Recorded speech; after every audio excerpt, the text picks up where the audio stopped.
Welcome to Bobby Owsinski's Inner Circle. I'm Bobby Owsinski, and this is a show all about music, music production, and the music business. My guest today is rapper and entrepreneur Chris Greenwood, who's also known as Manafest. But first of all, let's talk about some cover songs and sound-alikes and re-recorded songs and live performances that are being removed or hidden from iTunes and Spotify and more digital distributors.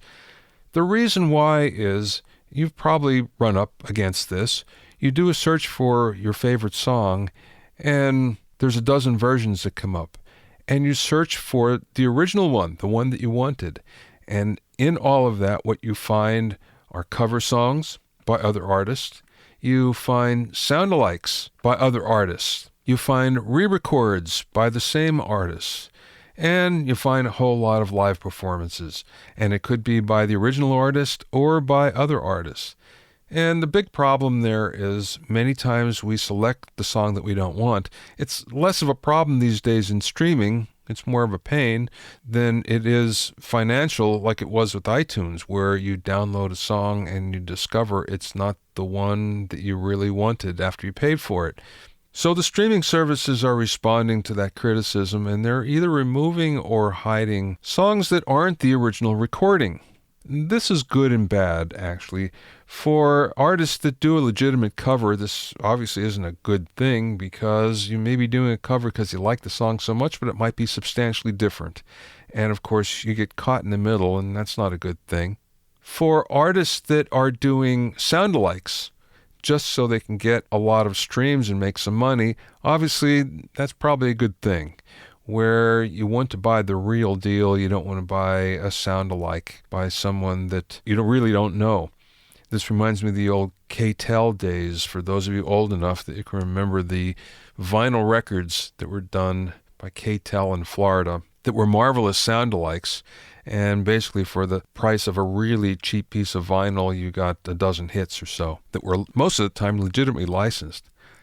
And the other problem here is live performances, and sometimes there's live performances by both the artist, and there may be a dozen of those, and in some cases it's live performance of covers of that particular song. So any song can be loaded up with all sorts of different variations and versions, and in some cases there's as many as 50 of these that are happening. So it can be very confusing, and as a result, iTunes and Spotify and a whole bunch of other streaming services are responding. There's the downside of this where there's an algorithm that kind of goes and figures this out. So as a result, there's a lot of artists that get caught kind of in the middle of all this. For instance, there's a blacklist that includes recordings from 400 artists of cover songs, but these include B.B. King and Frank Sinatra and John Coltrane and Pete Seeger, and that's kind of a drag because you do want to hear the cover songs from those people. So that's not something that really works in the public's favor. When it comes to re-records, re-record is basically an artist, usually a legacy artist, that re-records their hit so they could own the recording rather than the record label. And that's really good for the artist because, in fact, what they do is they can earn money from their original hit, extra money anyway. The downside there is we usually don't want that version. And I know I get caught by Green-Eyed Lady by Sugarloaf. I love that song. I love the B3 solo especially. And I downloaded what I thought was the original version, and in fact it was a re-record. I could tell because the reverbs were just a little different and the solo was different as well, and that's exactly what I wanted. So sometimes that's obviously in the artist's favor, it's not in the favor of the consumer, however. Many new artists try to gain visibility by recording cover songs of popular hits. And if you're doing it for a legitimate reason, you really love the song, you think you can do a version that's better but different, that's cool. I can understand that. But for those who just try to make it sound exactly like the real deal so they can get more clicks and more views and more streams, then obviously that's not in the public's favor either. So I can see that as well. So that's not a good strategy anymore for an artist trying to gain visibility, except on YouTube. And YouTube, of course, is still really good for cover songs if you want to gain some visibility. So if you're just starting out and you want to get a bunch of views that you wouldn't have had otherwise, then this is a good thing to do. Do your cover version on YouTube. If you have any questions or comments, send them to questions@bobbyoinnercircle.com. Don't forget to check out my 101 Mixing Tricks program, as well as some of my other online video courses. Go to BobbyOwsinskiCourses.com to learn more. There was another item recently in the news, and it was a study that linked your personality to the musical genre that you liked. It was pretty interesting. I'm not sure how accurate it was, but you decide. So let's go down the list here and see if these characteristics that the study found match the characteristics of your personality and the genre of music that you like. Okay, first of all, blues fans have high self-esteem, they're creative, they're outgoing, they're gentle, and they're at ease. It's pretty good. We'd all like that. Jazz fans have high self-esteem, they're creative, they're outgoing, and they're at ease. They're not gentle, apparently. Classical music fans have high self-esteem, they're creative, they're introverted, but they're at ease. Rap fans have high self-esteem and are outgoing. And everybody has high self-esteem so far. Country and Western fans are hardworking and outgoing. Reggae fans have high self-esteem, are creative, they're not hardworking, they're outgoing, they're gentle, and they're at ease. Dance music fans are creative and outgoing, but they're not gentle. That's surprising. Indie music fans have low self-esteem, they're not hardworking, and they're not gentle, but they are creative. That's the worst one so far. Bollywood fans are creative and outgoing. Rock and heavy metal fans have low self-esteem, they're not hardworking, they're not outgoing, but they are creative and gentle and at ease. And pop fans have high self-esteem, they're hardworking, they're outgoing and gentle, but they're not creative and they're not at ease. It kind of makes sense. Soul music fans have high self-esteem, they're creative, they're outgoing, they're gentle, and they're at ease. Okay, so which one fits you? For the most part, most of these are positive, which is a good thing. But you tell me, you're a fan of a particular type of music? Does any of these descriptions fit your personality? Let me know. My guest today is musician, rapper, and entrepreneur Chris Greenwood, goes by the stage name of Manafest. Chris has released 8 critically acclaimed studio albums that have either won or been nominated for a host of GMA and Juno Awards. He's also written a book and created a number of online music business courses. I spoke with Chris via Skype from Toronto. I read through your bio, I listened to your music, which I gotta say, I really like. Cool, it's man. very diverse, and you come at hip-hop, you come at rap from a different angle, which is what I really find cool. Cool, man. Yeah, we really mixed the rock and the hip-hop together, and I'm actually going to be leaving the rap behind because it's kind of been a double-edged sword where I think I confused my audience a little bit, and the rock actually did the best with some of the rap elements. So it's been an interesting journey, man. I'm really thankful for what I've accomplished and just for the career I have with music. It's been awesome. It's been a lot of fun. Well, speaking of which, so you sold a lot of units, 300,000, right? And you've been nominated for 4 Junos. That's pretty happening. So what's the reason? What's the reason for your success? Well, some of it was our second record that we released with Tooth and Nail. It had distribution through EMI, and Japan picked it up, EMI, and it blew up there. And we sold 10,000 the first week. Then they imported another 10,000. They imported those, sold those in the second week, and then another 10,000. It just steamrolled. And then that breathed life into North America. But for the next 2 records, that's all it was. It was all about Japan, and some Canada, some US, right? But a few thousand. But then finally, with my album, The Chase, we took off with some radio success in the US and Canada, and that really propelled it. And I was doing like 150 shows a year. Like I was crushing the road. I was not home. And so we're going for it, And so that's what really got the momentum. Got some TV placements, some movie placements, nothing super big, but it all just kept the momentum going. And I'm still playing shows maybe 75 to 100 per year now. I've really pulled back, if that's called pulling back. It is that's for a lot. Me anyways. That's a lot in these days. So yeah. So it's still been great, man. We're not don't have as much momentum as I had, but that's because of radio. And sometimes I say to artists, you can live and die by radio, but that's why you have to have other income streams, or else you're toast. Well, I want to get to that in a little bit, but first, tell me the journey. How did you go from Chris Greenwood to Manafest? How did that happen? Yeah, and it was a journey, and I tell a lot of artists this. Sometimes you just have to like believe that you are an artist. And it wasn't even after releasing a CD. It wasn't. I didn't believe I was really an artist until actually we had the success in Japan. I got to be honest. Like that's when I was like, I've made it. And like somebody else on the other side of the world buying my art. And for someone that doesn't make art, they just can't understand what that means to have somebody buy and appreciate your art and pay money for it. Yeah. And so that was a journey because I was a skateboarder. I wanted to be a professional skateboarder, and that's all I did. I wanted to move down to California, man, and become pro, be in the magazines. And Yeah. I got in a skateboard accident that had me with like nothing to do. Got dumped by a girlfriend at the same time. So I was in a really dark place. And so I started just to write music and to write songs and become this artist. And it took a while to believe, okay, I'm a manifest, and really believe that. And then I eventually quit my job. I went from 5 days a week to 4 to 3 days.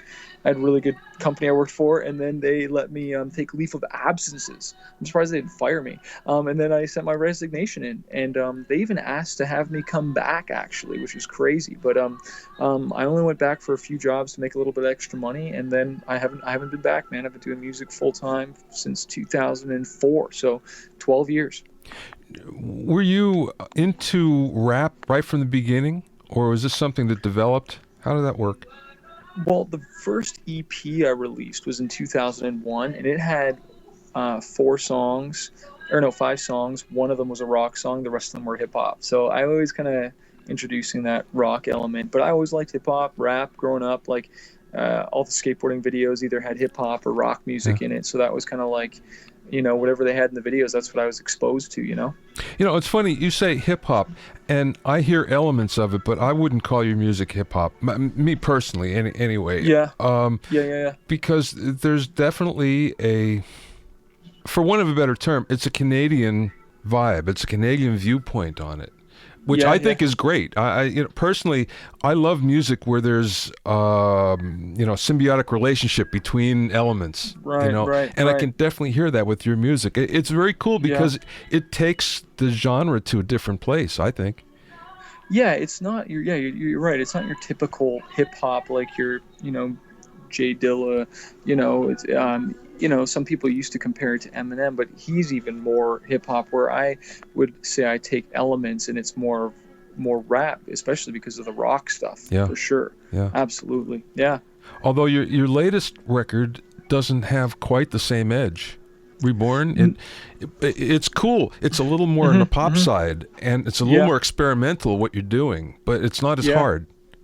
No, and I wanted to do one more rap album because all my fans kept on saying, do a hip hop album, do a hip hop album, or do a rap album. And it was just like, okay, let's do it. And this is my going independent again, too. And so, I did it. I'm happy with the results. My fans funded it, so I'm very thankful for that. So obviously they wanted it. It was my third crowdfunding campaign and my highest amount I raised. So that was really rad. But and I have to be honest with myself. Looking at the sales and looking at the response overall of all my records, rock is where I'm received the most. And I gotta listen to the fans, And I do think I enjoy that a little bit more. I think I fit that, and that's hard to swallow as an artist. Just being real and being honest with yourself and like, okay, no, this is what works for me. This is what works. This is the lane I should stay in. And so, hey, trial by error, man, and just going out there and throwing yourself out there. My buddy says has on his studio, it says "Dare to Suck" on his in his studio, And so sometimes that's what you got to do is just put yourself out there. Well, your music certainly does not suck, I got to say. There's a lot of hip hop that I like, and there's a lot that I don't. But like I say, you come from a different place. It's very cool.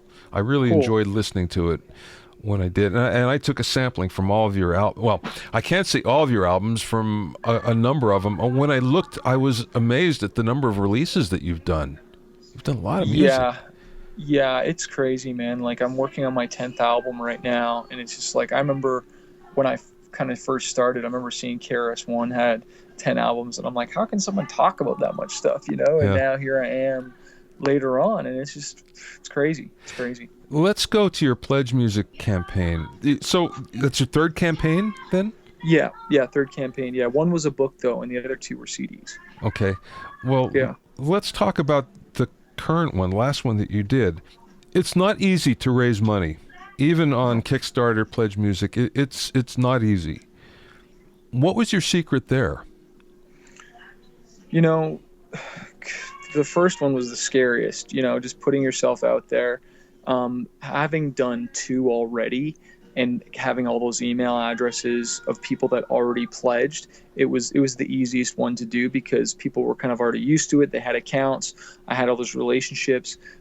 Content was really important. I'm actually taking a Kickstarter course right now to try and learn more. But just feeding that content, being transparent, doing tons of updates. You have to be prepared and do it without begging. Like, you got to share updates and share info without, asking like you're desperate, and share more the vision, share more your heart behind it and why you do it, as opposed to saying, oh, I'm doing this dope song or this dope album. It's like, no, you got to show the heart behind it. And so I think I did that well. I know I can do it even better on the next one. I'm actually thinking of switching over to Kickstarter as opposed to Pledge Music next time. Why? Well, I took that course, Launch and Release. I don't know if you've heard of Levi and Ian Anderson, those guys. Yeah. But it really implements scarcity. You've only got 30 days. So it really pushes that. So people got to get behind it.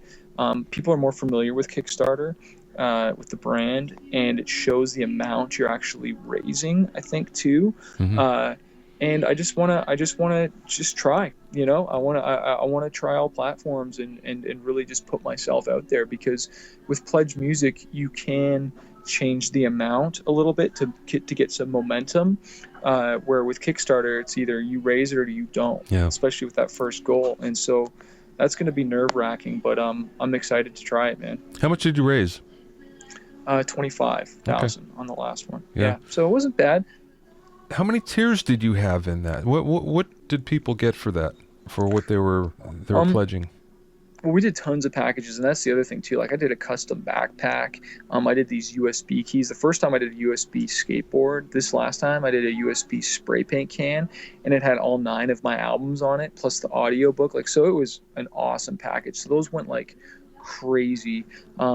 We did, the CDs did really well, but it was those USB keys, the backpack, t-shirt stuff did really good.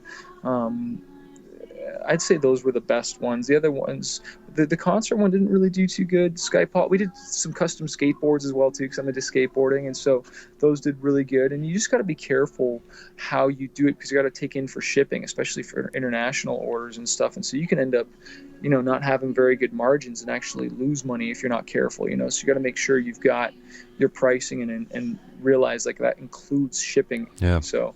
And it's the most work I've ever done in my life. It is not like press start and all the money starts coming in. Like, that is like, if artists think that, they gotta understand, like, it's the most work you will ever do, but it's so worth it.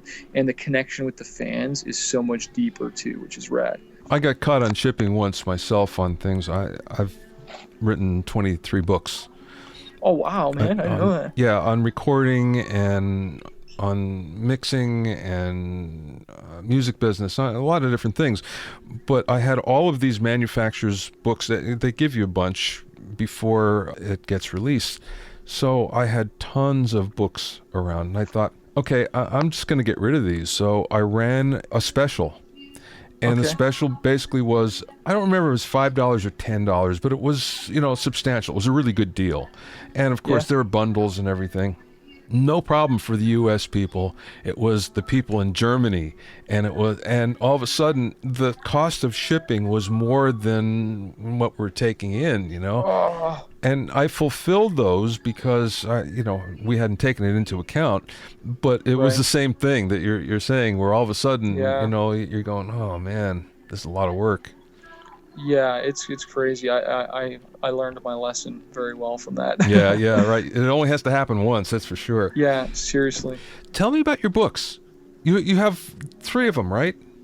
No, just the one I got, but I got a physical, digital, and audiobook of the same one. Got it. It's called Fighter: 5 Keys to Conquering Fear and Reaching Your Dreams, and I'm really into self-help, motivational stuff, Hmm. and I've read a lot of books that have just like changed my life, business books, and the Bible, all kinds of stuff that's just changed my life, and so I just wanted to kind of share my story, especially what I've gone through in the music industry and how I conquered fear. And just because I do share on stage briefly, and I find a lot of people really connect with that. So I thought, you know what, let's put myself out there in a different medium. And it wasn't something like I've gotten rich off of or anything like that. Like, it opened up some cool doors and connected me in a different way. And it was awesome. But man, was it a lot of work. Like, we hired a ghostwriter and really tried to do it in colored pages and hardcover and everything. And so if I do another one, I'll probably do an ebook next, and then if it does well, maybe press some physicals or do that what's that thing where you it's like print on demand It's on or something demand, like that. Yeah. I've actually done a couple books like that worked very well. Yeah. I was signed to, well, 3 different publishers for most of my books, and then finally it was, well, I should just, I have a big following, I should just do it myself, Right. Yeah. And I sold fewer books, but I actually made a lot more money.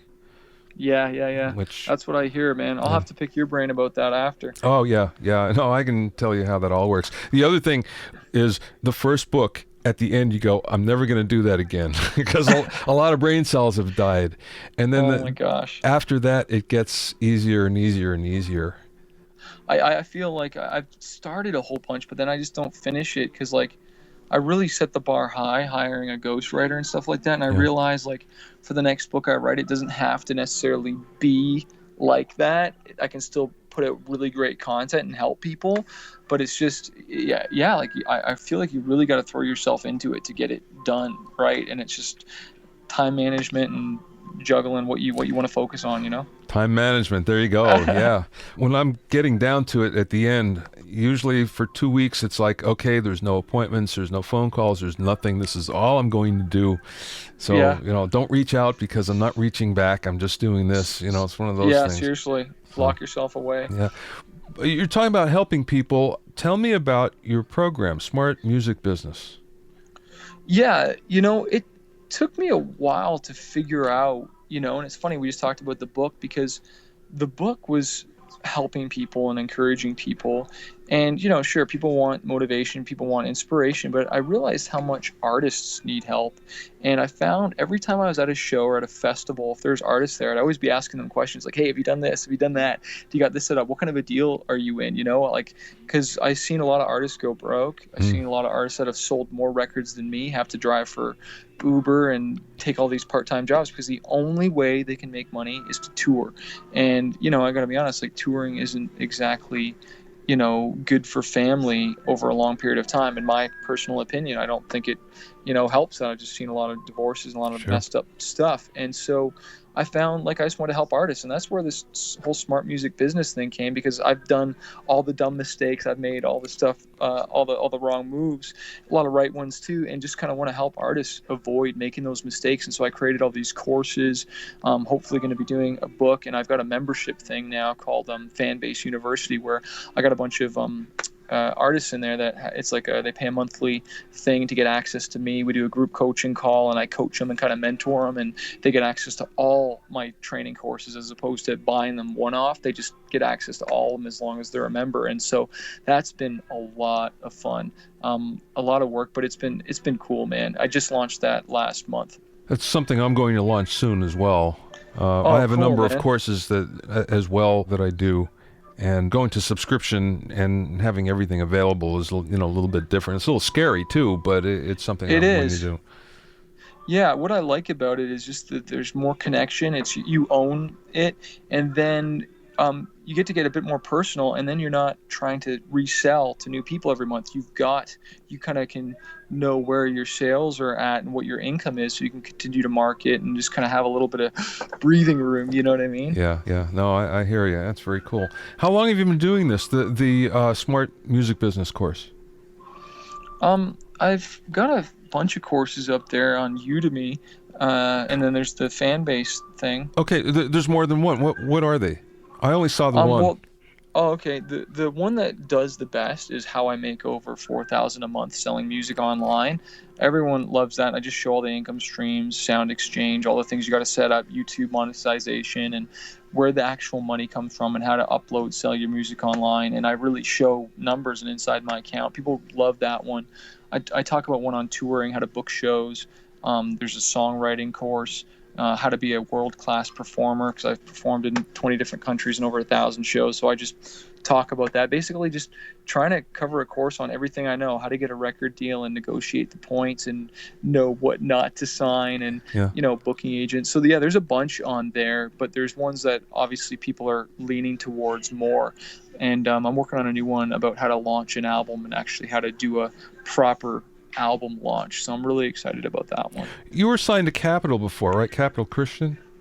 Yeah, like, it was through them. It was really through Tooth and Nail, but that was their distribution arm. Yeah. Got it. But now you're indie, right? You're doing it yourself. Exactly. Yeah, I did a thing called a licensing deal. Right. And so I got my records back, and that's one of the things I teach the artists is like, there's a big difference. You want to get your baby back if you can, because they're not going to be pushing it as long as you are. And so, yeah, I'm very thankful to my lawyer for getting me that deal. That's awesome.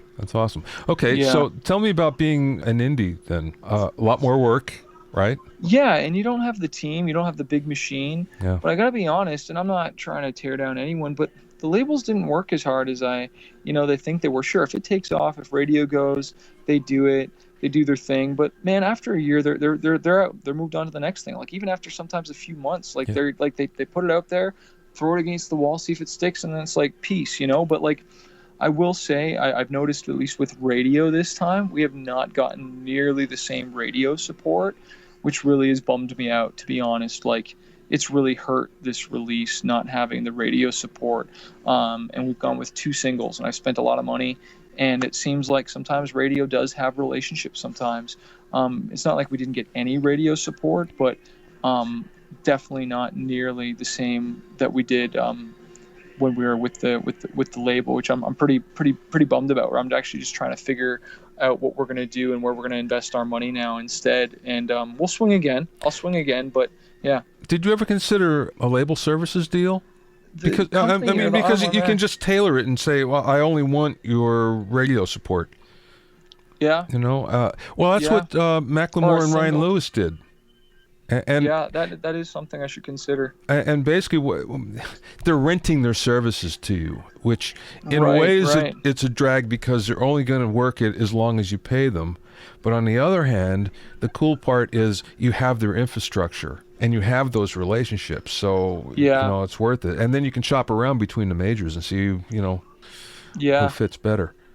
Yeah, and that's the thing, man. It's just like that's really what you're trading when you go indie. It's like you're trying to hire indies to pitch the record, and honestly, sometimes they just don't have the relationships. Like some of these radio dudes are like akin to the label and got it because they're the ones that are really paying them and bringing them new artists all the time. And I've heard some crazy stories of labels pulling some crazy stuff. If you're not indie and don't sign, like we're gonna have the stations stop playing your record and stuff. And so yeah, in an interesting place right now, but I've definitely thought about at least doing a single deal with a label or doing the artist services and walking down that path.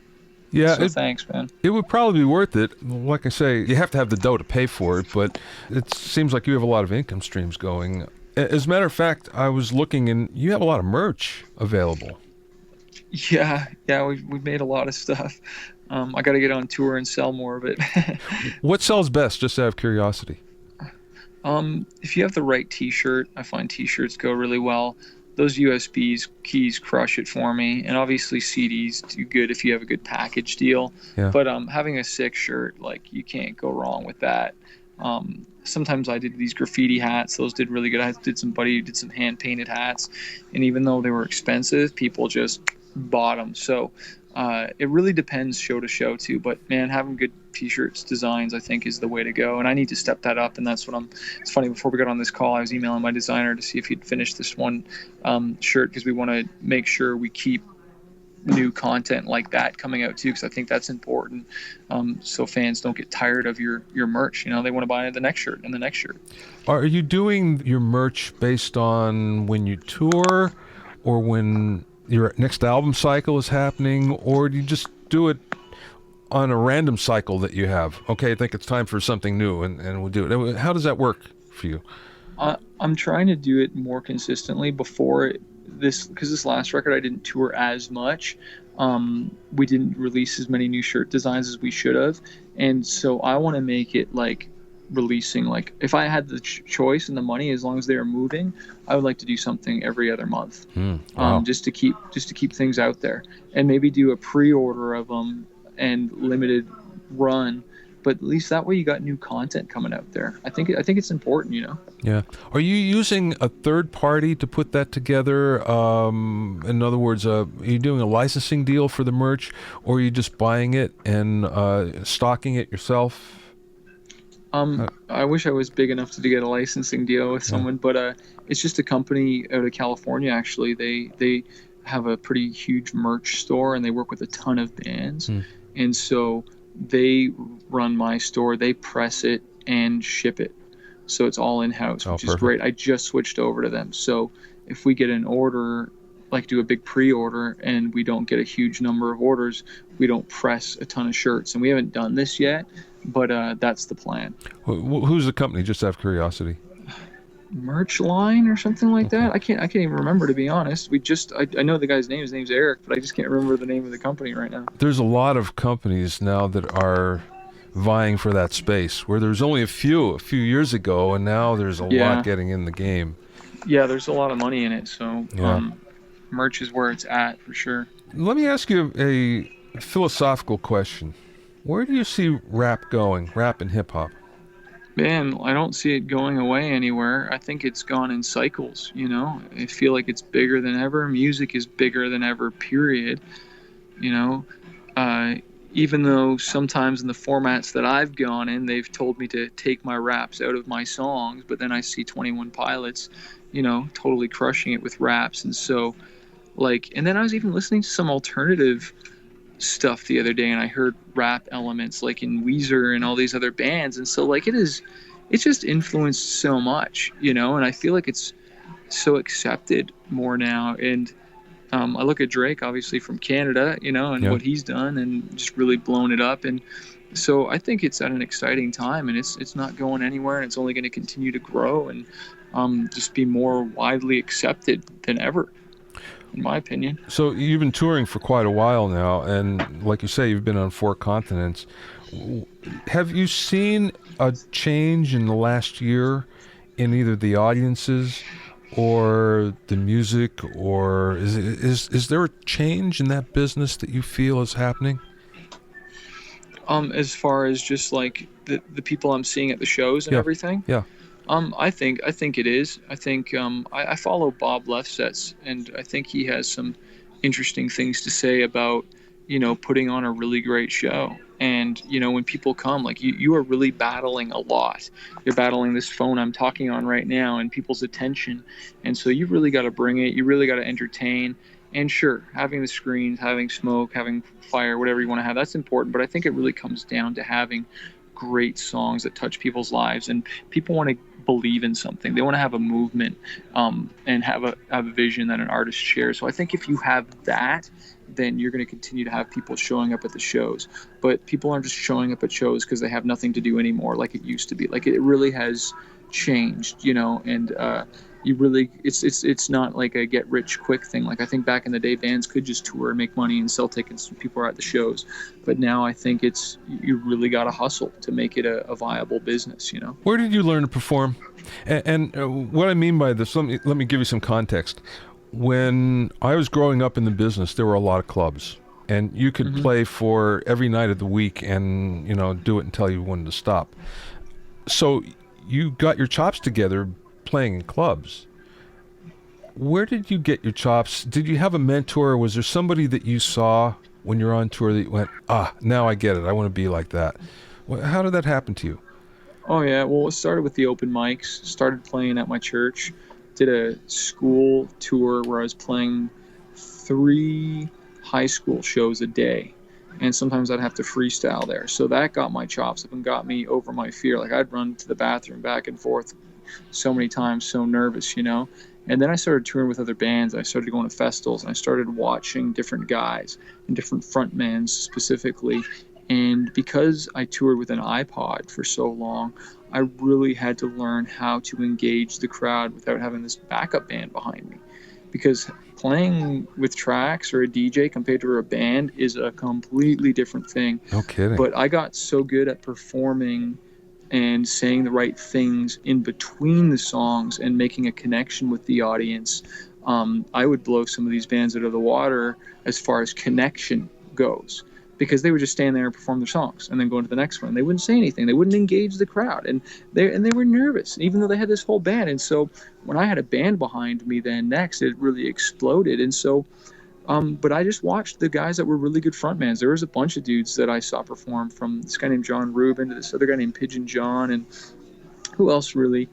There's this guy for this band called Family Force 5. He was just crazy and hysterical, and I just liked the guys that really let their personality out and had no fear. And obviously, when I went and saw Linkin Park and Metallica on the Sanitarium tour, I saw Fred Durst, and I thought he stole the show, man. His personality he was so confident.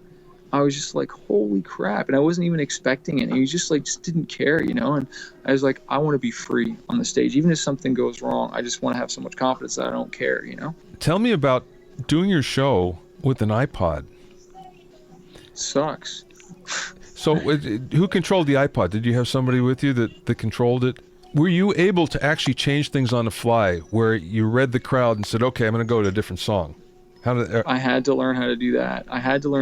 But hopefully I didn't have to do that too often. Hopefully I had the show so dialed that I actually had blank seconds or beats in between the songs. I had rehearsed what I was going to say and what to connect with the crowd, so that I wouldn't even have to touch the iPod. For like a 30-minute set, I could normally get away with that without even touching it.